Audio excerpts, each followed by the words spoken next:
So much for this, sir. Now shall you see the other? You do remember all the circumstance. Remember it, my lord. Sir, in my heart there was a kind of fighting that would not let me sleep. Methought I lay worse than the mutines and the bilboes, rashly, and praised be rashness for it. Let us know, our indiscretion sometimes serves us well. When our deep plots do pall, and that should teach us, there's a divinity that shapes our ends. Rough hew them how we will. That is most certain. Up from my cabin, my sea gown scarfed about me, in the dark. Groped, I found out them, had my desire, fingered their packet, and in fine withdrew to mine own room again, making so bold, my fears forgetting manners, to unseal the Grand Commission, where I found Horatio, O royal knavery, and exact command, larded with many several sorts of reasons, importing Denmark's health and England's too, with ho, such bugs and goblins in my life, that on the supervise, no leisure baited, no, not to stay the grinding of the axe, my head should be struck off. It's possible. Here's the commission, read it more at your leisure. But wilt thou hear me how did I proceed? I beseech you. Being thus benetted round with villainies, eerie I could make a prologue to my brains. They had begun the play, I sat me down, devised a new commission, wrote it fair, I once did hold it, as our status do. A baseness to write fair and labored much, how to forget that learning, but sir, now it did me yeoman's service. Wilt thou know that effect of what I wrote? Good, my lord. An earnest conjuration from the king, as England was his faithful tributary, as love between them like the palm should flourish, as peace should still here wheaten garland wear, and stand a comma between their amenities, and many such like asses of great charge, that on the view and knowing of these contents, without debatement further, more or less, he should the bearers put to sudden death, no shriving time allowed. How was this sealed? Why, even in that was heaven ordinate, I had my father's signet in my purse, which was the model of that Danish seal, folded the right up in form of another, subscribed it, gave it the impression, placed it safely. The challenging never known. Now the next day was our sea fight, and what to do, this was sequent, thou knowest already.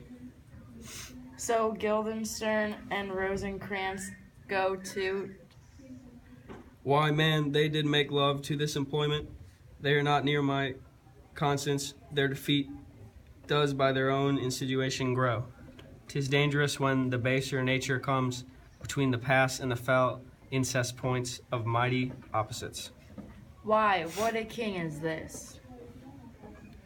Does it not, thinks thee, stand me now upon? He hath killed my king and whored my mother, popped in between the election and my hopes, thrown out his angle for my proper life, and with such coziness, it's not perfect conscience to quit him with this arm, and it's not to be damned to let this canker of our nature come in further evil. It must be shortly known to him from England what is the issue of the business there. It will be short, the interim is mine, and a man's life no more than to say one, but I am very sorry. Good Horatio, that to Larides I forgot myself, for by the image of my cause I see the portray of his. I'll court his favors, but sure, the bravery of his grief did put me into a towering passion. Peace, who comes here? Your leadership is right welcome back to Denmark. I humbly thank you, sir. Dost know this waterfly? No, my good lord. Thy state is the more gracious, for 'tis a vice to know him. He hath much land and fertile. Let a beast be lord of the beast, and his crib shall stand at the king's mess. 'Tis a cough, but as I say, spacious in the possession of dirt. Sweet Lord, if your lordship were at leisure, I should impart a thing to you from his majesty. I will receive it, sir, with all diligence of spirit. Put your bonnet to his right use, 'tis for the head. I thank your lordship, 'tis very hot. No, believe me, 'tis very cold, the wind is northerly. It is indifferent cold, my lord, indeed. But yet, methinks it is very sultry and hot for my complexion. Exceedingly, my lord. It is very sultry, as 'twere. I cannot tell how, but my lord, his majesty bade me signify to you that he has laid a great wager on your head. Sir, this is the matter. I beseech you, remember? Nay, good, my lord, for mine ease and good faith. Sir, here is newly come to court Laertes, believe me, an absolute gentleman, full of most excellent differences of very soft society and great showing. Indeed, to speak feelingly of him, he is the card of or calendar of gentry, for you shall find him in the continent of what part a gentleman would see. Sir, his defilement suffers no perdition in you, though I know to divide him inventorially would dizzy the arithmetic of memory, and yet but yaw neither, in respect of his quick sale. But in the verity of extolment, I take him to be a soul of great article, and his infusion of such darth and rareness, as to make a true diction of him. His semblable is his mirror, and who else would trace him? His umbrage, nothing more. Your lordship speaks most infallibly of him. The concern is, see, sir, why do we wrap the gentleman in our more rarer breath? It's not possible to understand in another tongue. You will do, sir, really. What imports the nomination of this gentleman? Of Laertes? His purse is empty already. All golden words are spent. Of him, sir? I know you are not ignorant. I would you did, sir. In faith, if you did it, it would not much approve me. Well, sir? You are not ignorant of what excellence Laertes is. I dare not to confess that, lest I should compare with him in excellence. But to know a man well, were to know himself. I mean, sir, for his weapon, but in the imputation laid on him by them in his meed, he's unfellowed. What's his weapon? Rapier and dagger.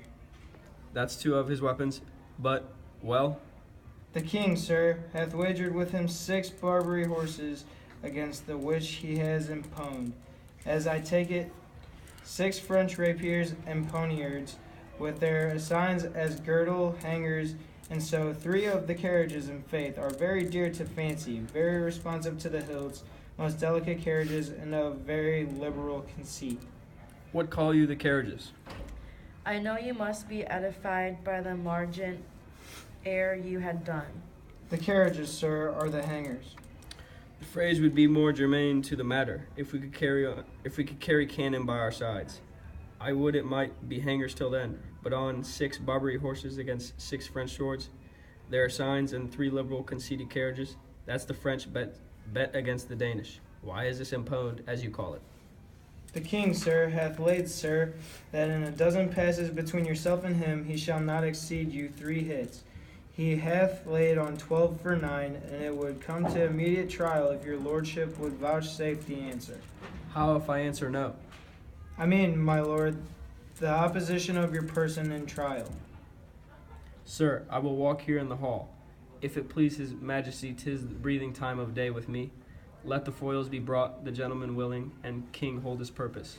I will win for him, and I can, if not, I will gain nothing but my shame and the odd hits. Shall I redeliver you and so? To this effect, sir, after what flourish your nature will. I commend my duty to your lordship. Yours. He does well to commend itself. There are no tongues else for first turn. The lopping runs away with the shell on his head. He did comply with his dug before he sucked it. Thus has he, and many more of the same bevy that I know drossy age dotes on, only got the tune of time and outward habit of encounter, a kind of yesty collection which carries them through and through the most fond and winnowed opinions, and do but blow them to their trial, the bubbles are out. My lord, his majesty commended him to you by young Osric, who brings back to him that you attend him in the hall. He sends to know if your pleasure hold to play with Laertes, or that you will take longer time. I am constant to my purposes. They follow the king's pleasure. If his fitness speaks, mine is ready, now or whensoever, provided I be able, so able as now. The king and the queen are all coming down. In happy time. The queen desires you to use some gentle entertainment to Laertes before you fall to play. She well instructs me. You will lose this wager, my lord. I do not think so. Since he went into France, I have been in continual practice. I shall win at the odds. But thou was not think how ill all's here about my heart, but it is no matter. Nay, good my lord. It is but foolery, but it is such a kind of gain-giving as would perhaps trouble a woman. If your mind dislike anything, obey it. I will forestall their repair hither, and say you are not fit. Not a whit. We defy augury. There's a special providence in the fall of a sparrow. If it be now, 'tis not to come. If it be not to come, it will be now. If it be not now, yet it will come. The readiness is all. Since no man has aught of what he leaves, what is to leave betimes, let it be.